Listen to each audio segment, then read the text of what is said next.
Assalamualaikum warahmatullahi wabarakatuh.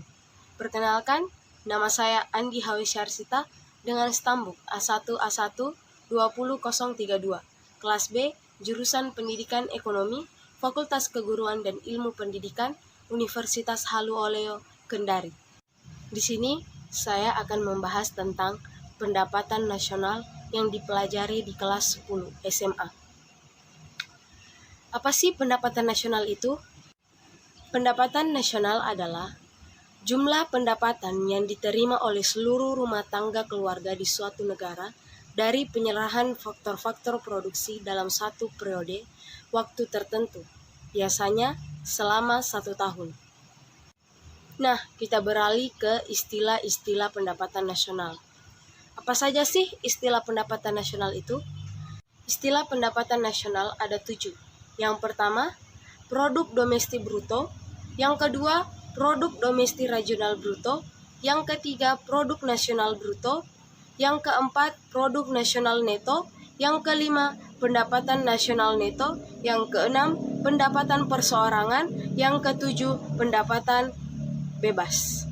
Nah, dari 7 istilah-istilah pendapatan nasional tadi yang saya sebutkan, saya akan menjelaskan apa pengertian dari masing-masing istilah itu.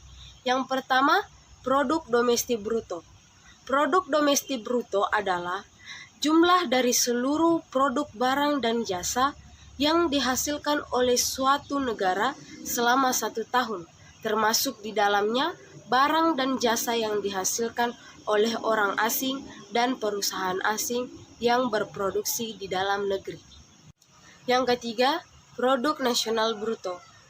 Produk nasional bruto adalah jumlah seluruh barang dan jasa yang dihasilkan masyarakat selama 1 tahun, termasuk di dalamnya jumlah barang dan jasa yang dihasilkan masyarakat negara tersebut yang bekerja di luar negeri, tetapi tidak diperhitungkan barang dan jasa yang dihasilkan masyarakat asing yang bekerja di dalam negeri.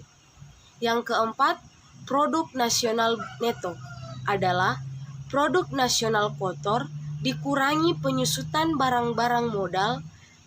NNP ini sama dengan pendapatan nasional atau national income. Yang kelima, pendapatan nasional neto. Pendapatan nasional neto adalah produksi nasional neto dikurangi dengan pajak tidak langsung.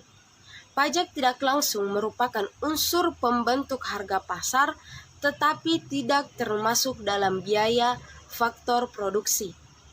Yang keenam, pendapatan perseorangan. Pendapatan perseorangan adalah pendapatan yang berhak diterima oleh seseorang sebagai bentuk balas jasa atas keikutsertaannya dalam proses produksi. Yang terakhir atau yang ketujuh, pendapatan bebas. Pendapatan bebas adalah pendapatan dari seseorang yang siap digunakan baik untuk keperluan konsumsi maupun untuk ditabung. Pendapatan bebas secara langsung akan mempengaruhi permintaan karena sebagian digunakan untuk konsumsi dan sebagian lagi digunakan untuk tabungan sebagai unsur pembentuk modal. Manfaat perhitungan pendapatan nasional. Ada 5 manfaatnya. Yang pertama itu menjadi sumber informasi bagi pemerintah.